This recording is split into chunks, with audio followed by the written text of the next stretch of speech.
Allez, Guillaume Meurice, justement, parlons de résistance, c'est à vous. Je vais vous parler de mon rendez-vous dans la 4e dimension avec le futur président de la République, Jean Lassalle. Alors, je vais vous dire, je lui avais demandé un quart d'heure d'entretien, je suis resté 1h30 avec lui. Disons que s'il existait un prix Nobel de sympathie, il pourrait postuler. Mais s'il existait un prix Lucchini de diction, je pense que Jeannot, il se situerait entre Michel Rocard et un parpaing. Et sachez vous dire, Jean, il en a bien conscience. Un jour, il y avait une petite fille qui disait j'aime le grand, mais je ne sais pas qu'est-ce qu'il dit. Il disait, elle disait ça m'a mis. Le grand, c'était vous? C'était moi, oui. Ah, c'est vrai, des fois, on pige pas. Non, on ne pige pas, parce qu'il faut que j'aille à l'orthophoniste. Et j'ai besoin aussi d'apprendre quelques techniques de communication. Oui, orthophoniste, technique de com, ou simplement ouvrir la bouche quand on parle. Ça peut être un bon début, Jean. Remarque, il y en a d'autres qui ont une grande gueule et qu'on ne pige pas forcément. On a demandé d'ailleurs à un linguiste de trouver un sens dans un discours de Macron. Et on aura le résultat quand il sortira de dépression nerveuse. Mais tout comme Macron, Jean Lassalle est très suivi. Bon, j'en ai qu'1%, donc c'est pas beaucoup. Mais ils sont partout. C'est 1%, mais très dilué, quoi. Non, il est partout. Oui, il est partout. Partout, il me suit, il m'a suivi ce matin. Mais c'est les mêmes 1% à chaque fois? Je pense que c'est les mêmes qui font tout le Tour de France avec moi. Bon, alors là, c'est carrément une secte, alors, du coup. Je ne sais pas comment il faut le définir. Je dirais c'est 1% très dégourdi. Ouais, très dégourdi, avec pas mal de temps libre aussi, quand même, pour faire le tour. Faut le suivre, le Jeannot, dans sa campagne. Et à la buvette, il a une descente, j'aimerais pas la remonter en vélo, comme on dit.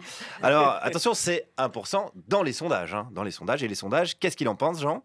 Les sondagiers qui sont accrochés à la mamelle de la République, comme à la mamelle d'une vache. Tu sais, la mamelle d'une vache, il y a à la fois du lait et du sang.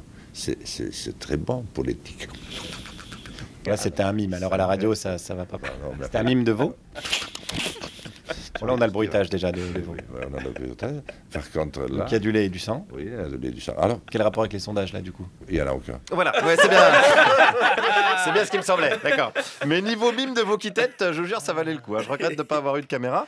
Alors, c'est vrai qu'il se défend pas mal dans le domaine du mime. Jean, par exemple, pour parler géopolitique, il évoque un arc électrique qui crée une tension entre les pays. Attention, arc électrique.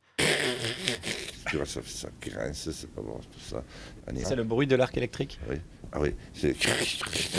Ils ont qu'à essayer. Et je vais vous dire, chers auditeurs de France Inter, descendez tout de suite devant la porte, vous levez le capot, si vous savez le faire, vous cherchez les deux cosses et vous les mettez en présence. Mais là, ils vont se prendre un coup de jus, non? Ça peut arriver. Jean Lassalle a aussi d'excellents conseils pour se prendre une bonne châtaigne. C'est pas pour rien qu'il est du Sud-Ouest et qu'il est proche de la ruralité. Il a même été applaudi au congrès de la FNSEA.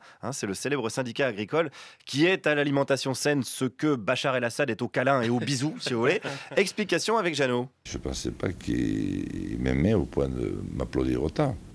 C'est pas gênant d'être applaudi par la FNSEA? Mais les campagnes, c'est vachement joli. Oui. Et si je les retape? C'est joli si c'est pas saccagé justement par la FNSEA, non? Non, ne me fais pas dire devant la FNSEA, ils m'ont applaudi. T'es malin, toi. Je suis malin, Jeannot, et je cherche juste à voir où s'arrête et où commence la cohérence. Apparemment, aux premiers applaudissements, serait-il prêt à boire un bol de glyphosate pour une Eola? C'est la question qui se pose désormais. D'ailleurs, puisqu'on parle cohérence et éthique, est-ce que Jeannot serait d'accord pour baisser le salaire des élus? Non, pas trop. Parce que déjà, moi, avec 5300, j'y arrive pas. Ah bon, mais pourquoi vous n'y arrivez pas avec 5000? Non, mais je paye aussi, je suis obligé de payer tous mes frais dans ce début de campagne, parce que je n'avais pas de budget. Ah, ça, c'est parce que vous êtes candidat à la présidentielle, mais sinon? Oui, bon, enfin, d'accord. Henri Guénaud, il a dit qu'il s'en sortait pas avec 5000 € par mois. Mais, il a peut-être pas tort. Oui, parce que Jeannot, il est peut-être proche du peuple, mais il n'est pas moins député. Et oui, il veut bien se battre contre des grizzlies, on a entendu, mais touche pas aux Grisby. Même si, pour être honnête, on peut quand même pas le soupçonner d'être le candidat de l'argent. Il a même soutenu iTélé dans sa lutte contre Bolloré. Monsieur Bolloré s'est énervé, il a dit... Non, là, je n'ai pas réussi.